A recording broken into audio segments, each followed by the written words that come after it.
마지막 시간에는 빈자리가 많아요. 그래서 제일 실력 없는 설교자에게 마지막 폐 예배를 맡깁니다, 원래. 그래서 제가 걸렸어요. 그런데 생각보다는 여러분 많이 남아 계시네요. 많이 계시고 또 끝까지 하나님의 은혜를 사모하는 모습을 볼 때 정말 제 마음이 또 감격을 다시 한번 느낍니다. 원래 하나님의 은혜는 마지막에 임하는 것 같아요. 그렇죠?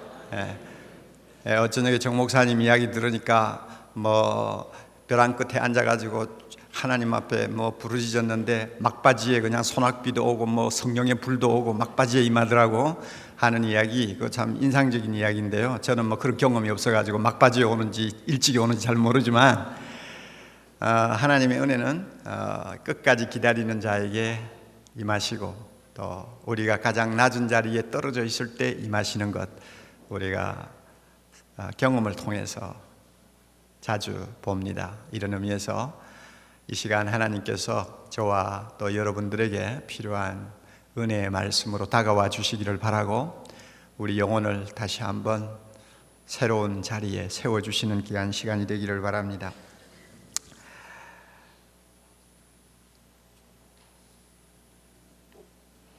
이재철 목사님이 그 강의를 하시면서 우리는 항상 변화되어야 되겠지만은 변질은 되어서는 안 된다 하는 아주 짤막한 이야기를 한마디 하고 넘어가는 것을 저는 인상 깊게 들었습니다. 성령의 창조적인 사역에 의해서 우리는 날마다 변화되어야 합니다. 왜냐하면 그리스도를 닮아가기 위한 성화의 과정에 있기 때문에 우리는 한시도 쉬지 않고 주님을 닮아가는 변화를 맛보게 되어 있고, 또 시대를 통해서 하나님께서 요구하시는 뜻이 있고 또한 일이 있습니다. 그 뜻과 일에 일치할 수 있도록 나 자신을 창조적으로 파괴하는 일은 우리가 절대로 미루어서는 안 되는 일이라는 것을 잘 압니다. 그렇지만 본질적으로 절대 변질되어서는 안 될 것들이 우리에게 있습니다. 그럼에도 불구하고 왜 목사는 그렇게 변질이 잘 될까요? 왜 변질이 된 목사님들이 그렇게 많을까요? 나 자신을 돌아볼 때도 어떤 때는 깜짝깜짝 놀랄 정도로 내가 왜 이렇게 달라지지 하는 생각을 할 때가 있다는 것은 참 서글픈 이야기입니다. 신학교 갓 졸업하고 대학생 하나를 붙들고 눈물을 흘리면서 기도하면서 이 영혼 바로 세우면 하나님께서 이 영혼 하나를 통해서 천을 이루고 강국을 이루는 위대한 이적을 일으키실 것이다 하는 그 순수한 소박한 비전 때문에 한 사람에게 매달렸던 내 자신이 교인 몇만 명이 되고 나니까 나도 모르게 이상하게 변질되었다는 것을 알고 내가 깜짝 놀라는 거, 나도 모르게 변질되는 거예요. 전도사 시절에는 성가대 지휘자보다도 내 사례가 더 작았어요.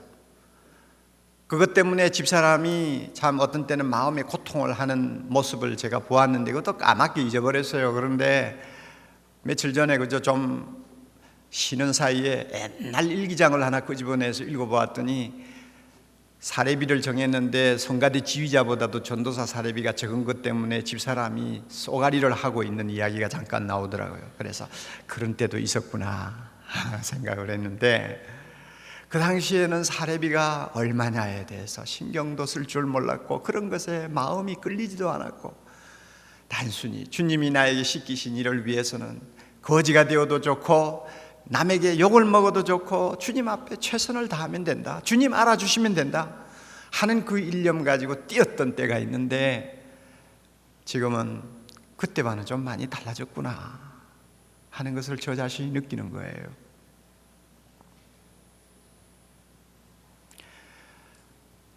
여러분, 대형교회 목사가 얼마나 변질되기 쉽다는 거 여러분은 아마 잘 모르실 거예요. 얼마나 많은 유혹이 있다는 것도 여러분이 잘 모르실 거예요. 진짜 세상에서 받을 수 있는 상을 혼자 다 받아 누리다 가도 모자랄 정도로 유혹을 받는다는 것도 여러분이 아실 거예요. 그러다 보면 자기도 모르게 자꾸 기울어지는 거예요.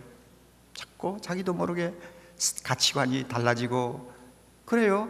그러다가 자신이 변질되면 그 다음에 교인들을 자신이 원하는 방향으로 끌고 가는 것은 큰 교회 목사로서는 식은 죽먹기예요. 신약을 신약 성경 말씀을 조금 접어두고 구약 성경 말씀 쪽에 좀 무게를 둔 다음에 구약적인 사고를 가지고 성도들을 휘어잡으면 목사는 대제사장이 되고 성도들은 다 대제사장을 섬기는 이스라엘 백성으로 전락을 합니다. 그러면은 제 원하는 대로 다 할 수 있어요. 못할 것 하나도 없어요. 한국에 보면 큰 교회도 아닌데 벌써 그렇게 변질이 되어서 구제불능이 된 목사들도 있더라고요. 내가 뭐 확인을 안 해봤지만 들으니까 뭐 목사님 차는 뭐 1억대가 넘고 그 다음에 뭐 부인 차는 또 얼마고 뭐 또 그 밑에 자기 딸 차는 얼마고 집은 연건평 400평이고 그래 교회가 얼마나 되나 교인 숫자도 잘 몰라요. 뭐 기껏 대봐야 몇천 명 되겠죠. 그 정도 몇천 명 데리고 있는 교회도 목사가 변질돼서 약간 이상하게 가버리고 또 성경신학의 기초가 바르지 못해가지고 신약을 가지고 구약을 해석해야 될 사람들이 구약을 가지고 신약을 해석하는 엉뚱한 발상을 하기 시작하면 그때부터 이제는 이상해져 버리는 거예요. 그런 사례를 한국에서 한두 건 보는 거 아니에요. 소위 성공했다고 하는 목회자들 중에 그런 변질된 목회자들이 한두 명이 아니라는 것은 정말 이거는 기가 막히는 현실이에요. 제가 이해를 합니다. 얼마나 유혹이 많다는 것, 얼마나 잘못되기 쉽다는 것, 얼마나 최초의 자리에서 빗나가기 쉽다는 것을 저 자신이 알고 있어요. 여러분, 총회장 하기 위해서 목사 된 사람은 없지 않겠어요? 그런데 그 총회장 하기 위해서 그렇게 인간적인 술수를 다 쓰는 것을 볼 때 마음이 아픈 거예요. 왜 저렇게 변질되었을까? 왜 저렇게 변질되었을까?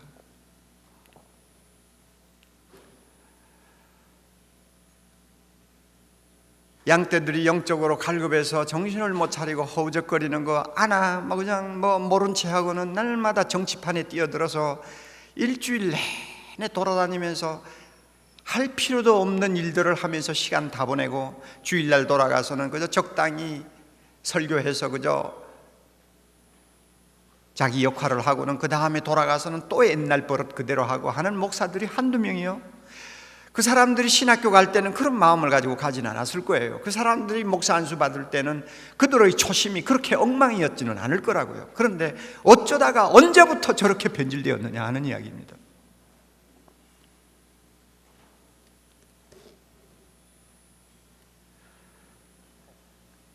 이런 문제를 놓고 저 자신이 고민을 하다가 답을 얻었어요. 그 답이 뭐냐면 십자가의 영성입니다. 십자가의 영성이 점점 흐려지니까 사람이 변질되는구나. 십자가의 영성으로부터 점점 멀어지니까 사람이 변질되는구나 하는 것을 저 자신으로부터 답을 얻었어요. 십자가와 십자가의 주님과 거리가 멀면 멀수록 나는 변질되기 쉽다는 것을 저 자신이 발견합니다. 십자가의 주님께 가까이 다가가면 다가갈수록 나는 변질되지 못한다는 것을 내 자신이 발견을 합니다. 삶의 질이 나아지면서 오늘 우리 주변에는 십자가의 영성과 거리가 먼 많은 이야기들이 마두가 난무하고 있습니다. 십자가의 주님보다는 부활의 주님 쪽으로 강조를 더 두는 것이 기독교적이라고 외치는 사람들도 있습니다. 한국 교회는 그동안 너무 십자가에 매달려 있었기 때문에 상당히 신앙이 부정적이다 하는 그런 혹독한 비판을 하는 사람도 있습니다. 한국 교회가 십자가를 강조하는 것은 성경적이라기보다는 시대적인 상황, 너무나 고난에 고난을 점철하면서 역경의 길을 걸어왔기 때문에 부활보다는 십자가 쪽으로 더 매력을 느꼈기 때문에 오늘 한국교회 기독교가 이런 성향으로 빠졌다고 분석을 하는 사람들도 있습니다. 그러므로 지금은 부활의 주님으로 주님에게 우리의 눈을 돌려야 된다고 말을 합니다. 그래서 부활의 주님은 승리의 주님입니다. 부활의 주님은 모든 것을 가능케 하시는 주님입니다. 부활의 주님은 건강과 번영의 기독교를 가르쳐주는 주님이라고 외칩니다. 그래서 많은 분들이 그런 면에 관심을 가지려고 애를 씁니다. 따라서 교회 안에도 어두운 이야기는 듣기 싫어합니다. 현실의 문제를 짚고 넘어가려고 하지를 않습니다. 가급적이면 피하려고 합니다. 그리고 설교를 해도 성도들에게 듣기 좋은 이야기를 하려고 목회자는 고민을 합니다. 그리고 좋은 이야기를 통해서 얼굴이 환해지고 목사님 은혜 받았습니다 하면 그 사람이 봐도 은혜 받은 줄로 착각을 하는 때가 참 많이 있습니다. 근본적으로 수술해야 될 부분은 하나도 손을 대지를 않습니다. 주님이 탄식하는 부분에 대해서는 가급적이면 눈을 감으려고 합니다. 부활의 주님 안에서는 모든 것이 해결되었는데 무엇 때문에 지금 그런 것을 가지고 문제 삼느냐 하는 이야기입니다. 이것이 100% 틀렸다는 이야기 아닙니다. 부활의 주님 우리는 찬양합니다. 그분 안에는 모든 것이 다 이루어졌습니다. 그분에게는 불가능이 없습니다. 그러므로 기독교는 항상 희망의 종교입니다. 미래의 종교입니다. 완성의 종교입니다. 능력의 종교입니다. 그것을 절대 부인하지 않습니다. 그러나 무엇이 문제입니까? 십자가가 없는 부활은 부활이 아니라는 사실을 깜빡깜빡 잊어버리는 게 문제라는 거예요.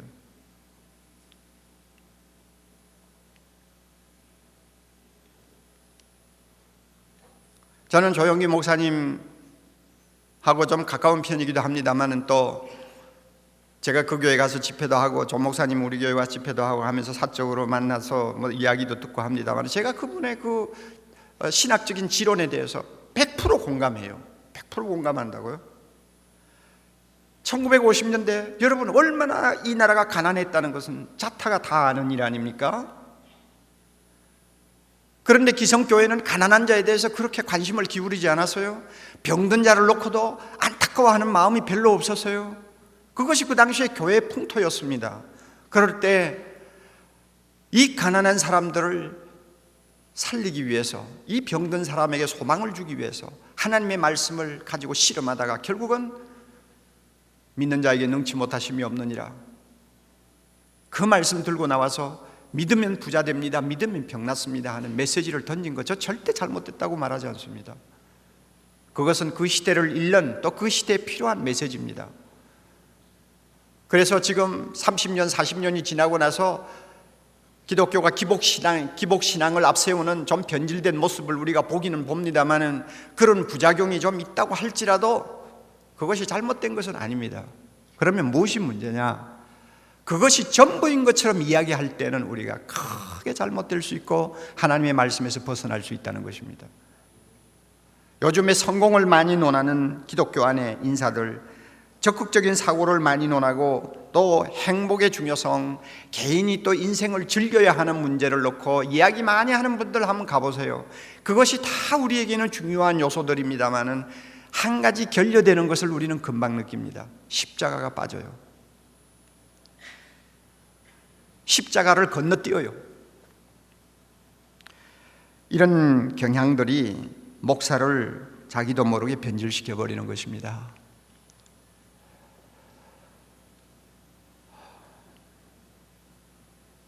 주님이 우리를 보실 때 뭐라고 하실까?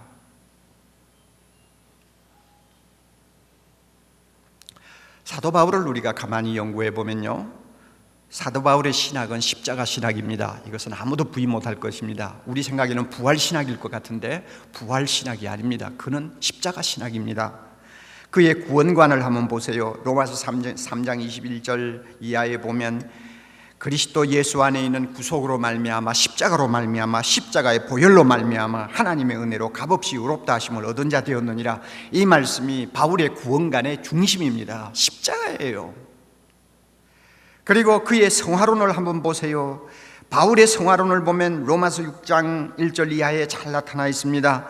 우리가 알거니와 우리 옛사람이 예수와 함께 십자가에 못 박힌 것은 죄의 몸이 멸하여 다시는 우리가 죄에게 종노릇하지 아니하려 함이니라. 우리의 성화를 이야기하는 가장 중심적인 핵심은 십자가입니다. 이게 바울의 성화론이에요. 여러분, 바울의 교회론을 알고 계시죠? 바울의 교회론의 중심이 뭡니까? 그리스도의 피로 값주고 사신 교회입니다. 이게 바울의 교회론입니다. 십자가 빼놓고는 설명이 되지 않는 것이 바울의 교회론이요. 바울의 세계관을 여러분이 한번 보세요.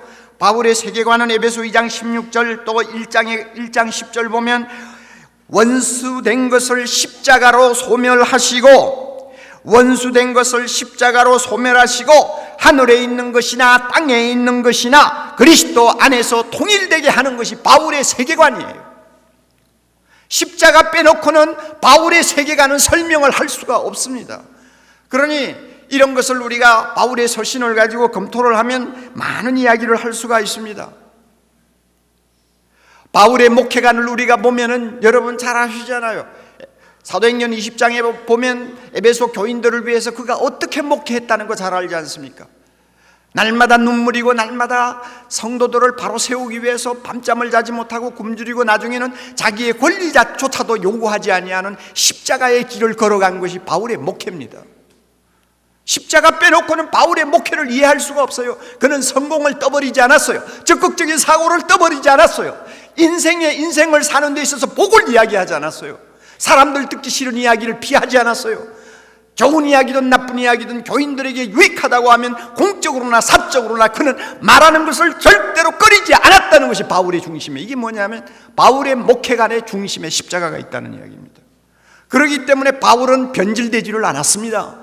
그 목이 날아갈 때까지 그는 변질되지 않았어요. 십자가와 가까이 있었기 때문에 그렇습니다. 바울의 이와 같은 십자가 신학은 바로 십자가 영성으로 이어졌습니다.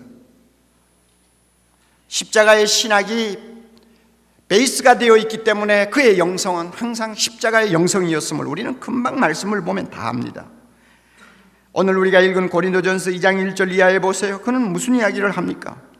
그 말을 우리말로 바꾸면 밤낮 없이 바울의 생각은 십자가에 죽으신 예수 그리스도에게 가 있었다는 이야기입니다. 모든 사고의 중심이 십자가에 달리신 주님이었다는 이야기입니다. 이게 바울의 영성이에요.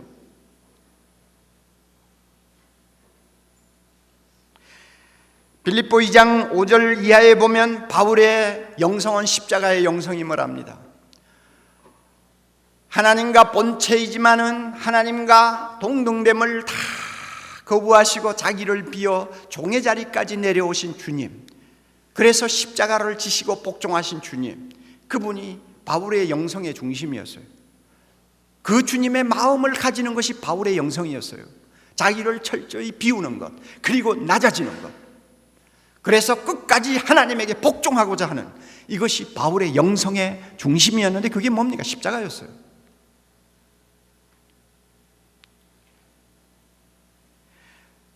골로새 1장 20절 보세요. 바울은 이런 말을 합니다. 그리스도의 남은 고난을 그의 몸된 교회를 위하여 내 육체에 채우노라. 바울의 영성이 뭐예요? 목회자로서 영성, 십자가의 고난을 계속 짊어지겠다고 하는 의지와 각오였습니다. 이것이 바울의 영성이에요. 이와 같이 십자가의 영성은 철저히 자기를 낮추는 것이요, 철저히 자기를 십자가에 못 박아 죽이는 것이요, 철저히 그 앞에서 희생하는 것이 십자가의 영성이었는데, 바울은 바로 이 영성을 가지고 그는 한평생 하나님 앞에 충성하다가 갔습니다.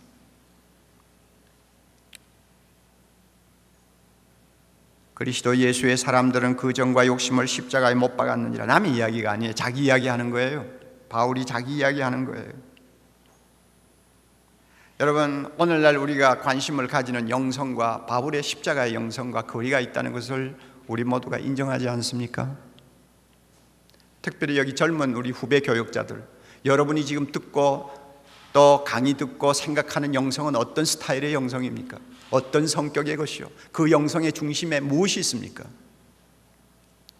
조심하세요. 십자가가 빠지는 영성은 반드시 그 목회자를 변질시킵니다. 성공하면 성공하는 대로 변질시킵니다. 실패하면 실패하는 대로 변질시킵니다. 결국은 주님이 보내신 사자라고 말하기 어려운 자리까지 떨어진다는 것을 우리가 꼭 기억해야 합니다.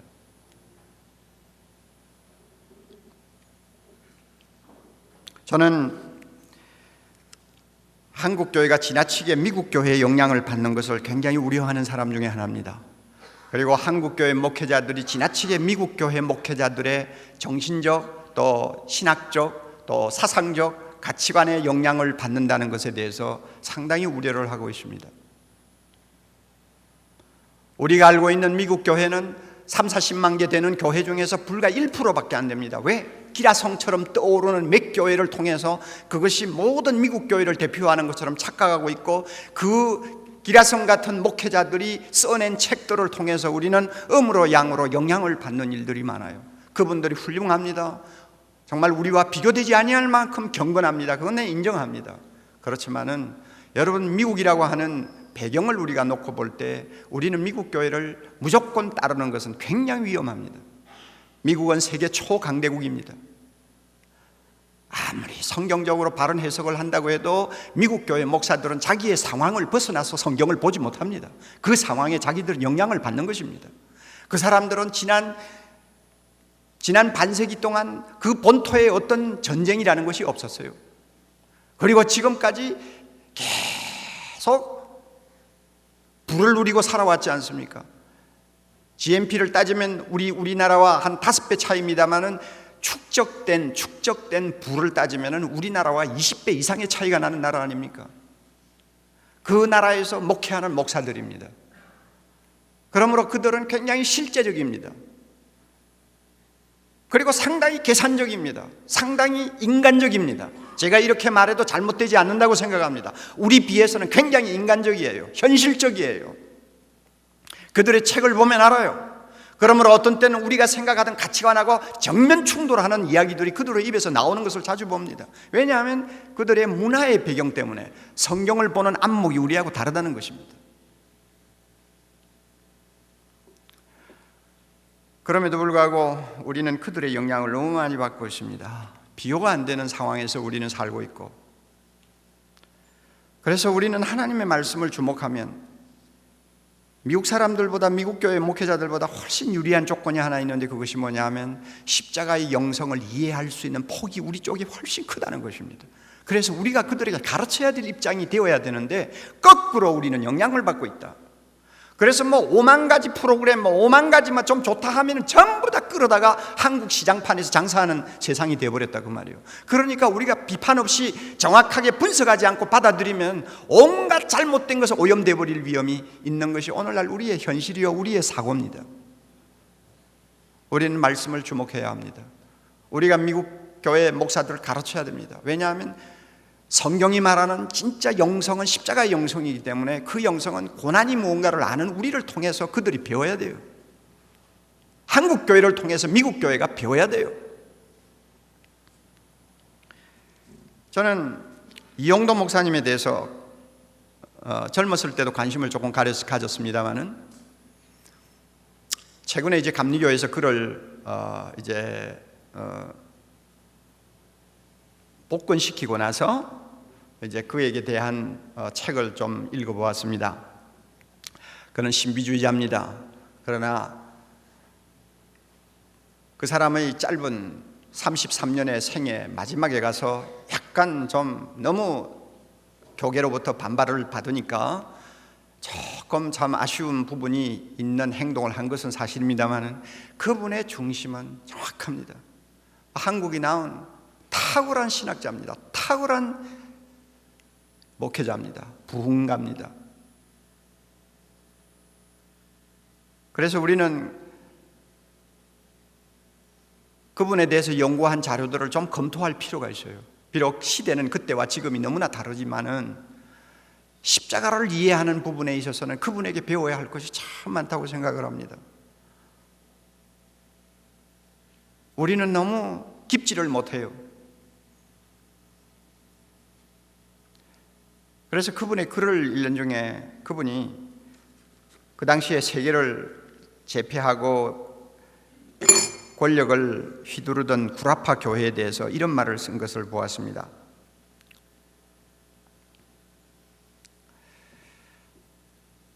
주님 앞에 기도하는 스타일로 이렇게 이야기를 했어요. 제국주의는 만몬의 손에 들어가서 부정한 환희의 춤을 추고 전쟁욕, 권세욕, 소유욕, 새 마녀는 구라파의 노변에서 잔치의 술을 마시고 있습니다. 주님, 저 구라파 천지에는 당신이 유하실 곳이라고는 일간 두옥도 남지 않았습니다. 오시옵소서. 그리스도여, 발길을 돌려 이리로 오시옵소서. 아세아에서 당신의 처소를 잡으시옵소서. 참 그 말 속에 무언가 있잖아요. 우리 한국 지도자들이 고난의 역사를 점철하면서 십자가를 이해하는 그 은혜의 폭은 다른 어느 나라와 비교가 될 수 없을 만큼 깊어요. 그 대표가 바로 이영도 목사예요. 주님이 유럽에 거처할 곳이 없습니다. 요즘 말로 말하면 미국에는 주님이 거처할 곳이 하나도 없습니다. 오시옵소서, 한국으로 오시옵소서. 그만큼 그는 뭔가 긍지를 가지고 있었어요. 그런데 오늘날 우리는 영성에 있어서 이 긍지마저도 다 잊어버리고 살고 있지 않나? 뭔가 너무나 싸구려 기독교를 우리는 선호하고 있지 않는가? 세상 사람들이 우리 기독교에 대해서 벌써 염증을 느끼고 돌아서는 현실을 보면서도 우리는 아직도 정신을 차리지 못하고 있지 않는가?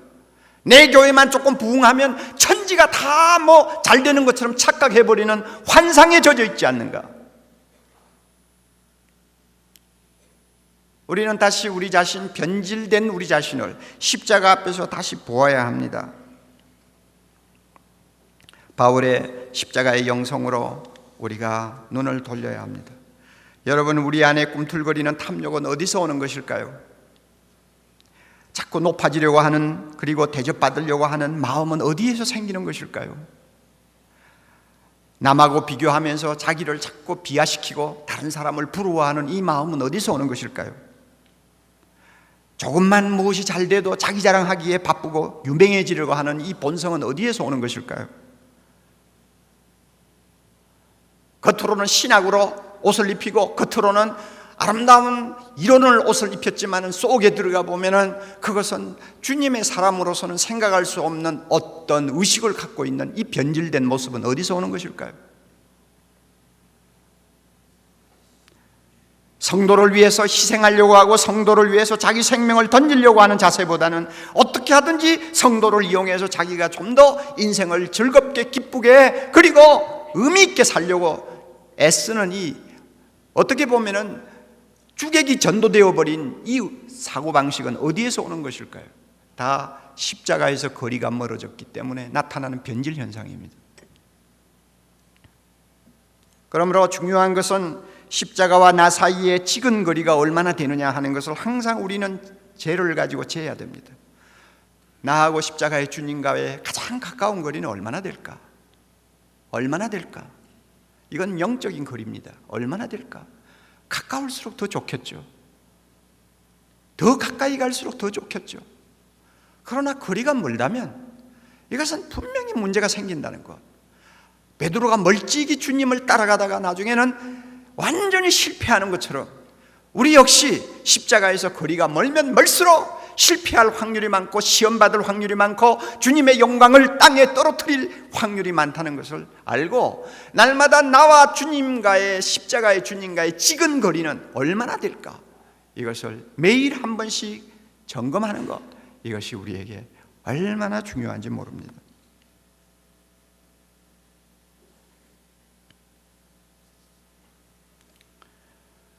주님은 훗날에 우리를 만났을 때 너 믿음이 얼마나 좋았느냐 이거 따지지 않는 거 성경 보시면 알잖아요. 기도 얼마나 했느냐 그거 따지는 거 아닌 거 아시잖아요. 주님이 보시는 관점이 다르다는 것을 아시잖아요, 여러분. 예? 주님은 십자가를 지고 가시면서 나를 따르라고 그랬어요. 십자가의 주님을 따르라고 그랬지 부활의 주님을 따르라고 그러지 않았어요. 십자가를 앞에 놓고 걸어가면서 나를 따르는 자는 자기를 부인하고 자기 십자가를 지고 나를 쫓을 것이니라고 말했습니다. 십자가의 길을 따라오라고 그랬지 다른 길 따라오라고 그랬잖아요. 그럼에도 불구하고 우리는 십자가와 거리가 점점 멀어지는 안타까움을 자주 느낍니다. 그러므로 두 가지 현실적인 실천 사항이 있어요. 두 가지를 꼭 실천할 수 있기를 바랍니다. 저도 그렇고 여러분도 그렇고. 교회 갱신을 하자고 하는 정신이 어디 있습니까? 무엇이 교갱입니까? 나는 이제 교갱협이 일하다가요 어떤 면에는 좀 한계에 부딪힌 것 같아요. 끝이 없어요. 현실적으로 문제되는 걸 가지고 실험을 하자니까 결국 내 옷이 전부 더러워지는 것을 봅니다. 실험을 할 수가 없어요. 점점 나이가 젊어질수록 사람들은 더 악랄해지는 것을 봅니다. 옛날에 목사들 정치하는 사람들 그렇게 악랄하지 않았어요. 순진한 데가 있었어요. 그러나 지금 40대 50대 초반의 목사들 얼마나 얼마나 악랄하고 얼마나 대단한지 몰라요. 상대를 할 수가 없어요. 점점 어두움이 우리 주변을 덮는 것 같은 안타까움이에요.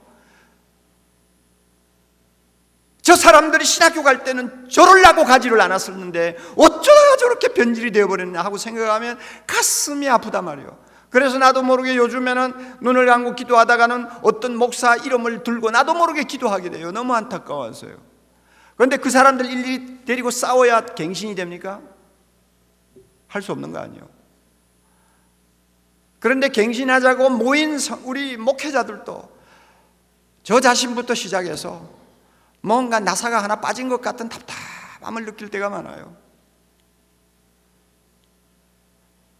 이러다가 오늘 합동교단이 어디를 갈지 잘 모르겠어요. 제비뽑기 하나 실행해서 이제는 총회장 선거 풍토는 조금 정화가 되는 것 같더니 거기에서 이제 재미가 없으니까 상비부 쪽으로 막 몰려가지고 거기서 막 무조건 돈 쓰고 이래가지고 지금 막 한마디로 말하면 엉망을 치고 있는 지금 상황을 여러분이 다 깊이 모를 거예요. 끝이 없어요. 끝이 없어요. 왜 이렇게 교회가 변질되고 지도자들이 변질됐는지 끝이 없어요. 십자가와 거리가 너무 멀기 때문입니다. 그러므로 두 가지 실천하자고요. 첫째는요, 날마다 십자가의 주님을 묵상합시다. 어떤 것보다도 먼저 주님의 십자가를 묵상합시다. 바울이 고린도전서 2장에 말씀한 것처럼 그리스도 십자가에 못 박힌 예수 그리스도 외에는 알지도 아니하고 자랑하지도 아니하고 말하지도 아니하겠다고 하는 간절함을 가지고 그 십자가의 주님 앞에 매일 서는 연습을 해야 됩니다. 서는 연습을 해야 돼요.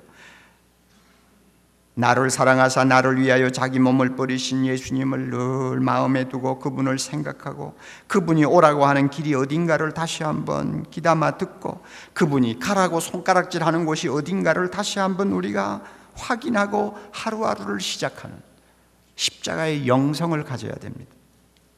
그래서 예수님 앞에서 나도 바울처럼 마음을 철저히 비우기를 힘써야 되고 낮아질 대로 낮아지기를 원해야 되고 정과 욕심은 십자가에 못 박아야 되고 나중에는 주님을 위해서 교회를 위해서 필요하다면 내 생명도 아끼지 않고 희생해서 나는 죽고 교회는 살고 나는 죽고 예수가 살기를 소원하는 그런 자세를 가지고 매일매일 살면 우리가 변질될 수가 없어요. 믿습니까 여러분? 예.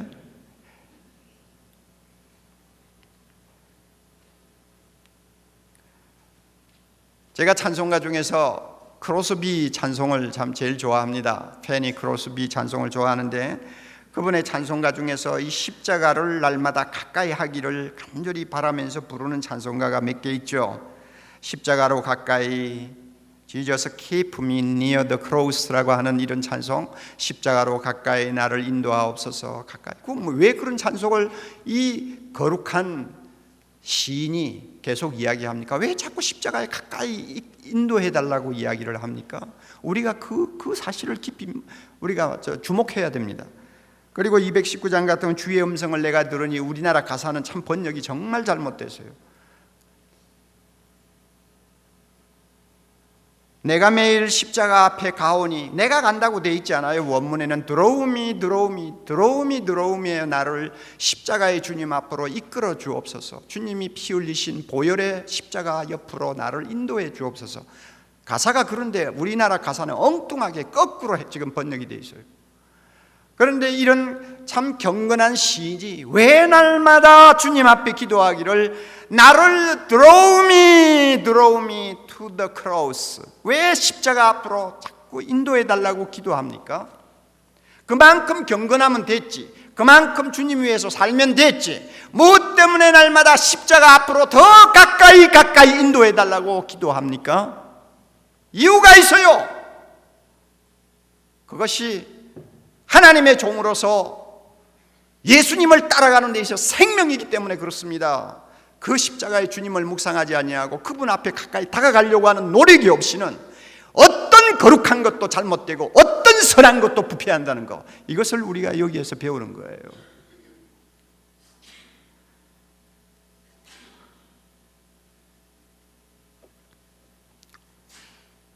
두 번째로 우리가 실천해야 될 것이 있습니다.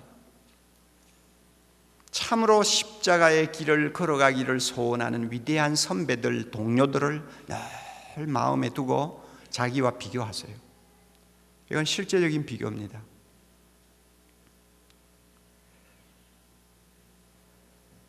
저는 중학교 때 부산에 있는 모 교회 집회에 참석을 했었는데, 그때 한부선 선교사님이라고 미국 정통 장로교에서 파송받아서 일제시대부터 한국에서 선교를 하셨던 참 훌륭한 분이 계세요.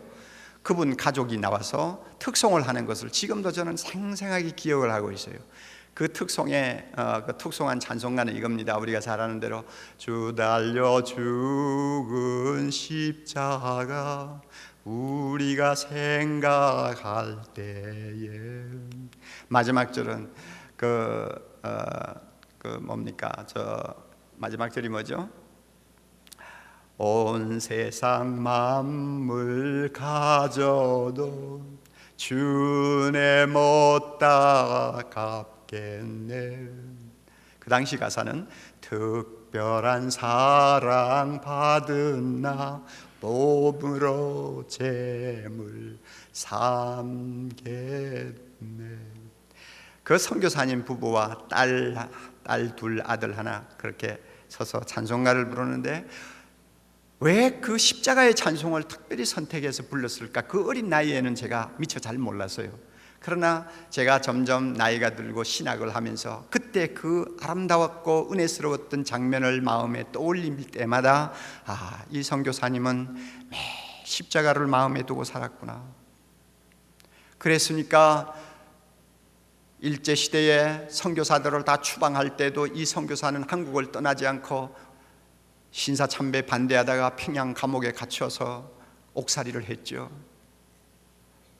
제가 웨스트민스터 신학교에 가서 공부를 할 때 그분이 은퇴하신 다음에 저를 찾아와서 같이 인사를 나눈 일도 있습니다. 옥중에도 갈 수 있었어요.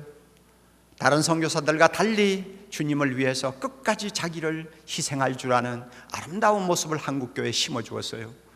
이런 위대한 선교사들, 세상적으로 말하면 한부선이가 누군지 아는 사람이 어디 있겠어요? 그러나 주님 앞에서는 너무나 아름다운 존재입니다. 그런 분들과 나를 비교하는 거예요. 자꾸 비교하면 내가 얼마나 잘못되어 있나 하는 것을 금방 깨달을 수가 있어요.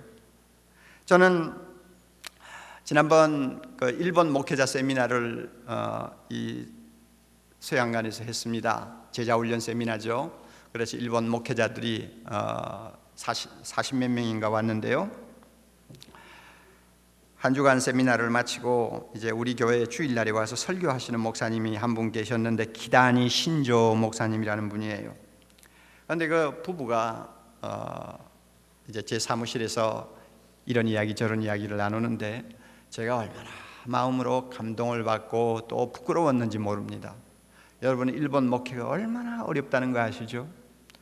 그런데 이 신조 목사님 사모님은 의사 딸이었습니다. 지금 나이가 전부 이제 60거에 넘어가는 나이들입니다. 의사 딸인데 자기가 그 가정에서 제일 먼저 예수 믿었대요. 자기 집안은 300년 불교 전통을 가진 집안입니다. 그런데 이 자매가 예수 믿고 나서 얼마나 참 정성을 다해서 가정의 구원을 위해 기도하고 노력했는지, 나중에는 자기 아버지가 예수 믿었어요. 그리고 자기 오빠가 예수 믿었어요. 자기 남동생이 예수 믿었어요. 그래서 3남매가 다 예수 믿었어요. 그런데 예수 믿고 나자 일본에서 가장 어려운 선택, 목사 되는 거 아니에요? 자기 오빠도 아버지처럼 의사 가는 길을 포기하고 목사 되어가지고 지금도 저 일본 시골에 그저 한 30-40명 데리고 목회하고 있고, 자기 남동생도 시골에 있는 교회에서 목회하는데 한 30-40명 하고 있고, 그 다음에 자기는 딸인데 목사에게 시집 갔어요. 그리고 지금 그 신조 목사님이 지금 목회하는 교회는 일동경이에요. 그 목사님이 그래요. 지방에서 목회를 하다가 한 50명 모이길래 몇 년 해가지고 50명 교회가 돼서 이거 참 할만하구나, 이럴 바에는 도시에 가서 한번 마음껏 복음을 전해보자 하고는 동경으로 옮겼는데, 옮긴 지가 여러 해 됐는데 목사님 잘 안 되네요 이러면서 웃어요. 얼마나 목회하기가 어렵습니까? 그럼에도 불구하고 정말 일본에서 쓰레기통 뒤지는 사람이 있다면 선교사하고 목사라는 말이 있을 정도로, 내버리는 가구를 주워다 가는 사람이 있으면 목사 아니면 선교사라는 말이 있을 정도로 정말로 일본은 산순교자적인 자세를 가지고 목회 안 하면 할 수 없는 그런 길을 의사의 아들, 딸들이 걸어간 거예요. 제가 그런 것을 놓고 저 자신하고 비교하는 거예요. 내가 저런 처지에 있었다면 정말 목사가 될까? 그리고 저렇게 행복한 모습을 가지고 교인 50명을 데리고도 주님 앞에 행복해 할까? 자꾸 비교해요. 여러분, 비교해야 돼요. 비교할 사람 저 주변에는 너무나 많아요. 저는 날마다 그분들하고 비교합니다. 내 사무실에 찾아오는 선교사들을 앉혀놓고도 저는 그 사람하고 내하고 비교해요. OM 선교회 총재되는 조지 버는 저하고 동갑입니다. 큰 놀라운 위대한 정말 선교사 아닙니까? 그분이 와서 한 번은 그러더라고요. 자기 아내하고 둘이서 차를 타고 오는데 아내가 옷을 샀다고 그러더래요. 그래서 돈이 어디 생겨서 샀느냐고 그랬지. 누가 포켓머니를 주어가지고 옷을 하나 샀다고. 그런데 무슨 옷을 샀는데 새 옷을 샀죠. 새 옷 샀다는 통에 그냥 목사님이 뿔이 일이 났어요. 목사가 아니죠. 선교사가 뿔이 일이 났어요. 그거 중고품을 사면은 그만큼 돈을 남겨가지고 선교하는 일에 좀 보탤 수 있을 텐데, 좀 새 옷 입으면 뭐하고 좀 중고 옷 입으면 뭐 하느냐고 이래가지고 차 안에서 부부가 막 티격태격 싸웠다는 이야기를 내하고 하더라고. 그 말 딱 듣고, 참 나는 정말 타락한 목사 중에 하나로 생각이 되어야지. 이런 위대한 선배하고 십자가의 길을 묵묵히 걸어가는 이 위대한 사람하고 내하고 어떻게 비교를 할 수 있나? 그럴 때마다 나를 자꾸 보는 거예요. 자꾸 보는 거예요. 그래서 십자가로부터, 주님으로부터 안 떨어지려고, 좀 멀어지지 않으려고 몸부림을 자꾸 치는 거예요. 그것이 우리에게 필요합니다. 필요해요. 저는 이번 여름에 좀 쉬면서 짐 엘리엇이라고 하는, 여러분 아시겠지만은 위대한 선교사 부인이 쓴 전능자의 그늘이라고 하는 책을 참 감동 깊게 읽었습니다. 저는 짐 엘리엇에 대해서는 오래전부터 알고 있었습니다. 그러나 그분의 상세한 내용에 대해서는 이번에 처음으로 제가 자세히 접했어요. 짐 엘리엇은 휘튼 대학의 우수한 학생으로 졸업을 했어요. 그리고 선교사로 지망을 했습니다. 에콰도르로 갔습니다. 에콰도르로 가서 선교 사역을 아주 성공적으로 하고 있는데, 그 에콰도르에는 무조건 사람을 만나면 죽이는 일종의 살인족이라고 할 수 있는 아우카 부족이 있었습니다. 지금까지 백인하고 접촉해서 백인이 살아나온 예가 없어요. 야자나무로 만든 긴 창을 가지고 무조건 찔러 죽이는 겁니다. 그리고는 정글 속으로 도망가 버리면 잡을 수도 없어요. 그 숫자가 수백 명인지 수천 명인지도 헤아릴 수가 없어요. 바깥 세상하고 완전히 차단된 흉악한 족속인데, 그 족속에 대한 이야기를 대학 다닐 때부터 들었는데, 그는 그때부터 마음에 빗된 감정을 가졌습니다. 아무도 접근할 수 없는 사람, 하나님이라는 단어도 없는 부족, 저들에게 복음을 전해야 된다. 주님이 나에게 명령하는 것은 그것이다. 그리고는 그가 하나님 앞에 날마다 그 족속에게 보내달라고 기도했습니다. 1기장에 이런 말이 있어요. 여러분, 우리의 기도와 이런 사람의 기도가 얼마나 다른가 하는 것을 한번 비교해 봅시다. 그러면 그 사람이, 짐 엘리엇이 다가간 십자가와 자기와의 지근거리와 내가 지금 서 있는 나 자신과 십자가의 지근거리가 얼마나 차이가 나는가 한번 생각해 보자고 말입니다. 1기장에 이런 말이 있어요. 하나님, 저를 어서 아우카족에게 보내주소서. 아버지, 제 생명을 취하소서. 주의 뜻이라면 제 피를 취하소서. 주의 삼키는 불로 제 피를 태우소서. 제 것이 아니기에 아끼지 않겠습니다. 주님, 가지시옵소서. 다 가지시옵소서. 제 생명을 세상을 위한 희생으로 부으소서. 피는 주님의 제단 앞에 흐를 때만 가치 있는 것입니다. 하나님, 마른 막대기 같은 제 삶에 불을 붙이사 주님을 위해 온전히 소멸하게 하소서. 나의 하나님, 제 삶은 주의 것이오니 다 태워주소서. 저는 오래 사는 것을 원치 않습니다. 다만 주 예수님처럼 꽉 찬 삶을 살기를 원합니다. 저의 기도와 그 사람의 기도는 너무나 거리가 멀어요. 이런 기도를 계속하다가 드디어 그는 친구 4명과 함께 조그마한 경비행기로 아우카족이 살고 있는 곳을 정찰한 다음 그 아우카족이 살고 있는 정글 옆에 모래톱이 있는 것을 발견했습니다. 강이 흘러가는데 강가에 모래톱이 있었어요. 저기다가 비행기를 강제 착륙시키면 되겠다 하는 생각을 했습니다. 그래서 만반의 준비를 하고 자기 부인에게 이제 작별 인사를 했습니다. 부인이 그런 말을 썼어요. 남편이 문을 열고 나갈 때 직감적으로 저 남편 다시 돌아오지 못하겠구나 하는 생각을 했대요. 2살짜리 딸이 있어요. 배 안에는 아기가 있어요. 그럼에도 불구하고 남편은 아우카족에게 복음을 하고는 친구 4명과 함께 경비행기를 타고 떠났습니다. 그리고는 그 모래톱의 비행기를 강제 착륙시켰어요. 시키고 나서 자기들끼리 이런 말을 하는 걸 제가 읽었습니다. 자, 이제 비행기 뜨기는 틀렸네. 톱이 잘라가지고 비행기를 다시 띄우려면 활주로가 좁아가지고 뜨기도 어렵고, 그러니까 물이 아주 기적적으로 빠지도록 기다리든지 아니면 여기서 걸어서 어디를 나가든지 다른 길이 없다는 것을 그들이 판단했습니다. 거기에 내려가지고는 나무 위에 좀 주거할 수 있는 집 같은 걸 지어놓고는 아우카족이 나타나기를 하루, 이틀, 3일, 나흘 기다리는 거예요. 그러다가 어느 날 아침 아우카족들이 나타나서 4명을 완전히 죽여버렸어요.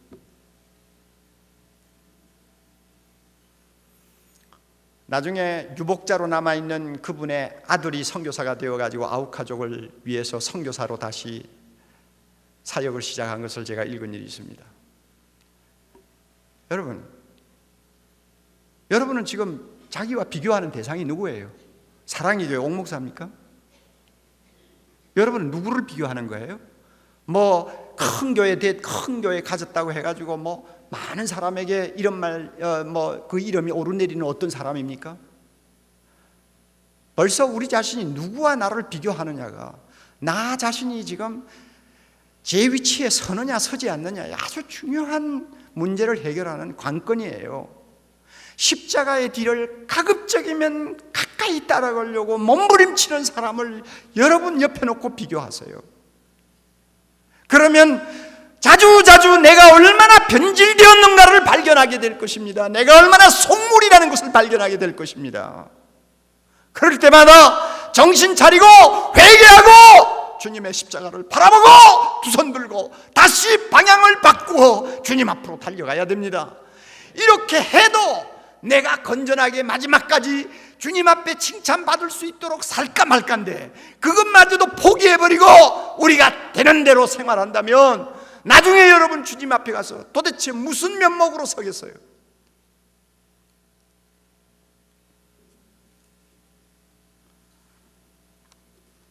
저는 소문난 교회에 목사 된 것을 굉장히 불행으로 생각을 합니다. 나는 이렇게 큰 교회 된다는 것은 머리에 넣어두고 생각한 일이 없어요.